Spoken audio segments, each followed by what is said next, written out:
काय याच्यामध्ये असं वर्णन आलेलं आहे की ज्या वेळेला पांडवांनी शंख वाजवले त्यावेळेला आनंदाचं वातावरण निर्माण झालं आणि दुसऱ्या पक्षामध्ये कौरवांच्या पक्षामध्ये दुःखाचं वातावरण निर्माण झालं. विशेष करून भगवंतांनी शंख वाजवल्यानंतर श्रीकृष्णाने शंख वाजवला, घाबरले ते सगळे लोक. हृदयानी व्यदरायते, हृदय फाटली त्यांच्या आवाजाने, असं वर्णन.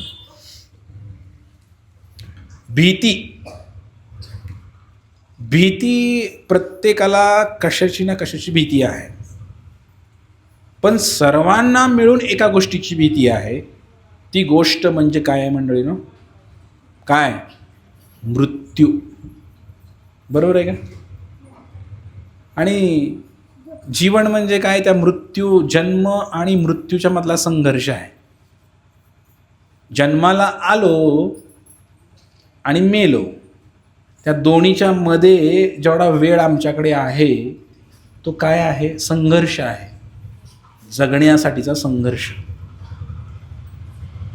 आणि मृत्यूची भीती सर्वांना आहे मंडळीनो.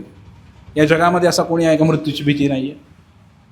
हां, छोट्या मोठ्या भीती आहेत की आता कुणाला भीती आहे की मी मतदानात मध्ये इलेक्शनला उभा राहिलो, आता पडलो तर माझे एवढे पैसे वाया जातील वगैरे वगैरे. कुणाला भीती आहे की भरपूर पाऊस आला तर कदाचित माझं नुकसान होऊ शकतं. कुणाला भीती आहे की दुष्काळ पडला तर मग पाणी नाही आलं तर माझ्या शेतामध्ये पीक येणार नाही. कुणाला भीती आहे की माझा मुलगा जर खराब निघाला तर मला सांभाळणार नाही. कुणाला भीती आहे व्यवसायामध्ये माझं नुकसान झालं तर मग कसं होईल. प्रत्येकाला वेगळी वेगळी भीती आहे, परंतु सगळ्यात मोठी भीती कोणती आहे? मृत्यू. या जगामध्ये सगळ्यात मोठी भीती मृत्यूची आहे मंडळी. आणि आता जो या महाभारताच्या युद्धामध्ये जो प्रसंग चालू आहे याच्यामध्ये सुद्धा मृत्यूचीच भीती आहे. आता युद्ध होणार आहे, कोण मारलं जाईल आणि कोण जिंकेल आणि कोण हारेल काय सांगता येत काय? क्षणाचाही भरोसा नाही. तिकडून बाण आला की लगेच संपला. त्याच्या नशिबात किती किती दिवस शिल्लक आहेत कोणालाच माहीत नाही. आणि म्हणून ही भीती केव्हा निर्माण होते? ही भीती जी आहे ना, भगवंतांच्या भक्तांच्या हृदयामध्ये भीती हा शब्द नाही. त्यांच्या डिक्शनरीमध्ये हा शब्दच नाही, शब्दकोशामध्ये भीती. कारण भगवंतांचं पासूनच ही भीती उत्पन्न होते. समजा आपल्या घरामध्ये एखादा कुत्रा पाळलेला आहे आपण. कुत्रा म्हणजे असा चावणारा कुत्रा आहे, तो मोठा विदेशी. आणि हा कुत्रा 100% चावतो, तो कुत्रा फाडून काढतो, पण मालकाला काही करत नाही. मालकाच्या पुढे मालक आला की तो कुत्रा भो भो करण्याच्या वेळी काय करतो? असं गोंडा गळतो, शेपटी अशी हलवतो मालकाच्या पुढे, पाय असे खाली करून असं त्याचं दास्यत्व पत्करतो कुत्रा. पण तोच कुत्रा तिराईत व्यक्ती दिसला की त्याला फाडून काढू शकतो तो. अगदी याचप्रमाणे भगवंतांची जे भक्त आहेत त्यांना माहिती आहे, ते घाबरत नाहीत, भीतीला घाबरत. पण जे भगवंताचे भक्त नाहीत ना, ते लोक प्रत्येक क्षणाला त्यांच्या हृदयामध्ये भीती आहे. आता काय होणार?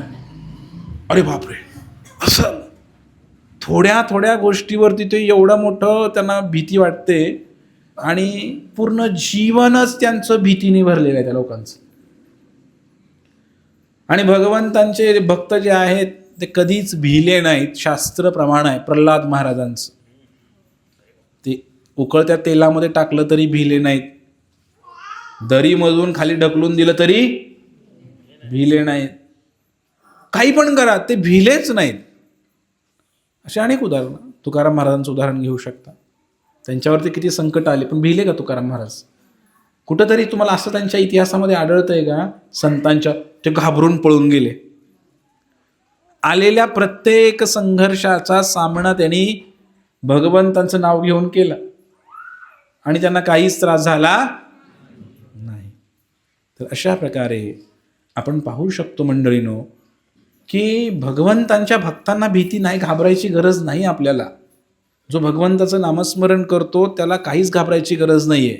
घाबरतात ते जे भगवंताचे भक्त नाहीत ते घाबरणार. आणि म्हणून ही जी भीती आहे, आणि सगळ्यात मोठी भीती मृत्यूची आहे, त्या मृत्यूला तर भक्त अजिबात घाबरत नाहीत. मी सिद्ध मरायाला हो, एव्हर रेडी. भगवंताचे भक्त नेहमी तयार आहेत मरायला, अजिबात घाबरत नाहीत. आणि या जगातले बाकीचे लोक, बाकी काय का असं ना, पण मरणाल तरी नक्की घाबरतात. आनंदाने हसत हसत भगवंताचं नाव घेत घेत कीर्तन करत करत भक्त जाऊ शकतात. हे भक्तांचं वैशिष्ट्य आहे. असं संसारामध्ये शास्त्रामध्ये 2 वर्ग दिलेले आहेत.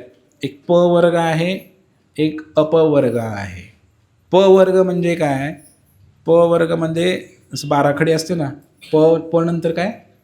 फ, ब, भ, म, प, फ, ब, भ, म. याला काय म्हटलेलं शास्त्रामध्ये? प वर्ग. प वर्ग म्हणजे, प म्हणजे परिश्रम. किती परिश्रम करतो माणूस? रात्रंदिवस कष्ट करायचं, रात्रंदिवस कष्ट करायचं. करा कष्ट व्हा नष्ट, बोला जय महाराष्ट्र. किती कष्ट करायचं? दिवस रात्र कष्ट करतायत लोक. इतकं कष्ट करतायत की फ म्हणजे फेस यूज तर तोंडाला. प फ तोंडाला फेस येईपर्यंत काम करतायत. हाडाची काडं करतायत, आणि काय रक्ताचं पाणी करतायत, रात्रीचा दिवस करतायत, जे काय असेल ते इतकं कष्ट करतायत. प फ आणि कष्ट केल्यामुळे, एवढं तोंडाला फेस येईपर्यंत कष्ट केल्यामुळे काय होतं? बंधनामध्ये अडकतो माणूस. अडकत जातो, अडकत जातो, अडकत जातो. 1 एकर होतं तेव्हा थोडा सुखी होता. 2 एकर झाले की अजून कष्ट वाढलं. मग तोंडाचा फेस पण वाढला, फेस आला, जास्त वाढला. आणि त्यानंतर बंधन वाढले. 2चं 4 झालं की बंधन, 4चं 8 झालं की अजून वाढलं बंधन. प फ ब पुढं काय? आणि मग हे वाढलं बंधन की भीती पण वाढली. ज्याच्याकडे काहीच नाही, पैसा पण नाही, सोनं पण नाही, तो रात्री निवांत इथे झाडाखाली झोपू शकतो. पण ज्यांच्याकडे भरपूर पैसा आणि सोनं आहे ते रात्री झोपू शकत, कारण त्यांना भीती, कारण जास्त परिश्रम केलं ना, बरोबर आहे की नाही? मग काय झालं? भीती वाढली. प फ ब भ भीती वाढली. आणि एवढी भीती वाढली की छोट्या मोठ्या भीती तर आहेतच, पण अंतिम भीती जी आहे मृत्यू, मरण, त्या मरणाची भीती आहे माणसाला. इथंपर्यंतच प्रवास आहे लोकांचा, प पासून म पर्यंतचा. याला म्हटलेला शास्त्रामध्ये प वर्ग. त्या मुलाला घेऊन थोडं माताजी बाहेरच बसा, तुळशीजवळ, तिथं पण ऐकायला येईल तुम्हाला, कारण तू सगळ्यांना डिस्टर्ब करणार नंतर. असं लक्ष सगळ्यांचं तिकडं जातं. या प वर्गापासून अपवर्गाकडे, म्हणजेच हे कष्ट करायचं, रात्रंदिवस काबाड कष्ट करायचं, तोंडाला फेस येईपर्यंत काम करायचं, मग बंधनामध्ये पडायचं, आणि मग ती भीती वाटते, आणि मृत्यू येतो. मृत्यूच्या वेळेला मग त्रास होतो, भरपूर त्रास होतो. हे सगळं करण्यापेक्षा श्रीमद भागवताच्या 3ऱ्या स्कंदामध्ये वर्णन आहे की तुम्ही काय करा, या प वर्गातनं अपवर्गामध्ये जाण्यासाठी प्रयत्न करा. आणि मग श्रीमद भागवतामध्ये एक श्लोक आहे, सताम प्रसंगाम मम वीर्य संविदो भवन्ति रत्कर्ण रसायन कथा तज्जोषणादाश्व पर्ववत्वनी श्रद्धारतिर्भक्तिर अनुक्रमिष्यती. सताम प्रसंगाम मम वीर्य संविदो. काय म्हणतायत भगवंत?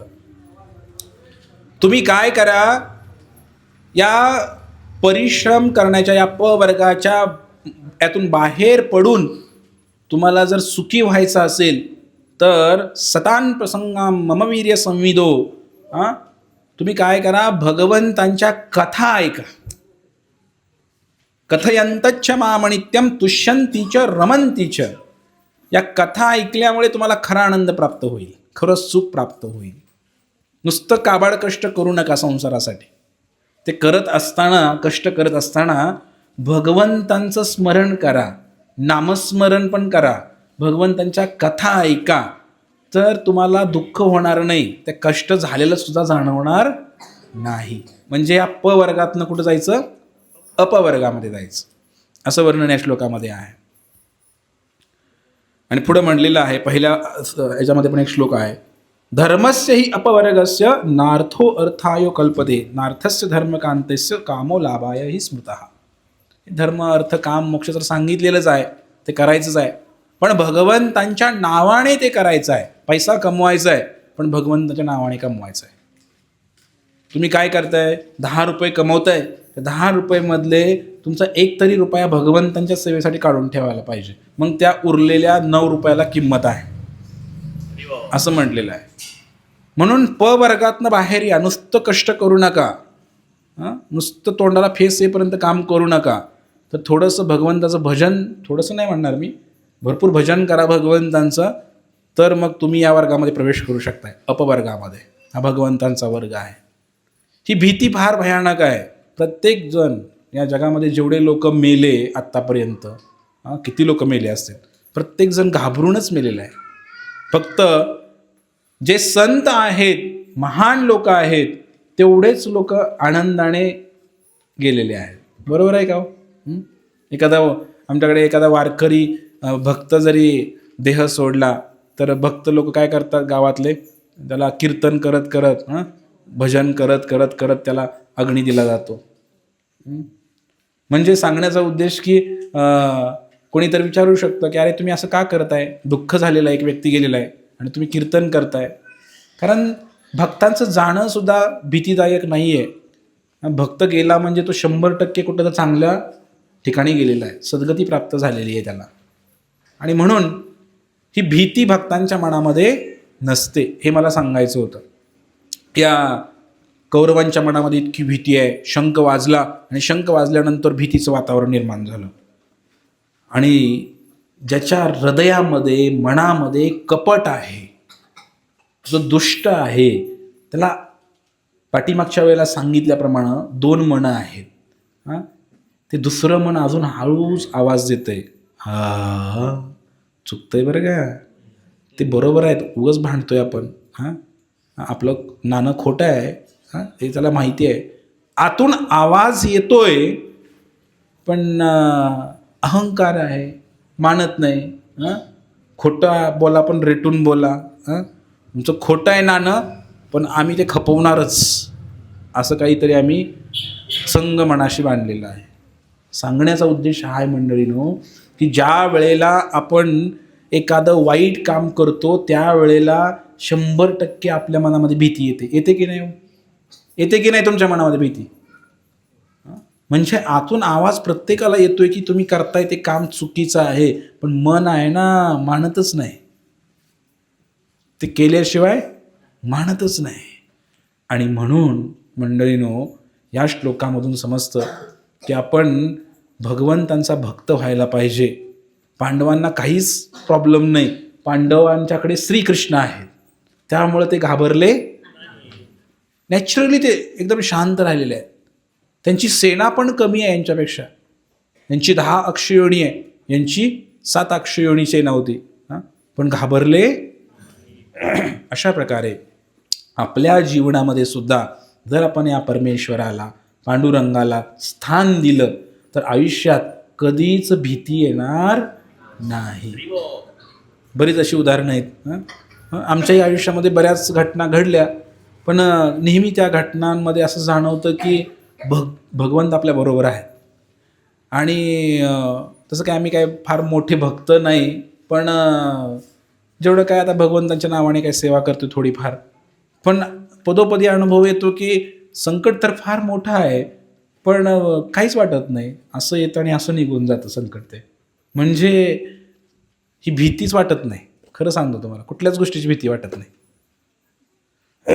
सगळ्यात श्रेष्ठ कोणी असेल या जगामध्ये न भिणारा व्यक्ती, तर ते म्हणजे भगवंतांचे भक्त आहेत.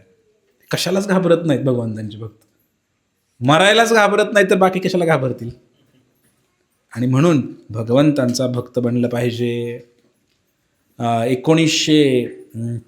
मला वाटतं 71ची गोष्ट असावी. पाकिस्तान आणि भारत युद्ध झालं होतं ना, जसं आत्ता पण युद्ध चालू आहे. या युद्धामध्ये अशी वरून काही बॉम्ब टाकायचे, असे बॉम्ब टाकायचे. आणि मग कलकत्ता शहर आहे बंगालमध्ये, मोठ्या मोठ्या शहरावरती बॉम्ब टाकले जातात. तर मग ते बॉम्ब पडत होते छोटे मोठे आसपास.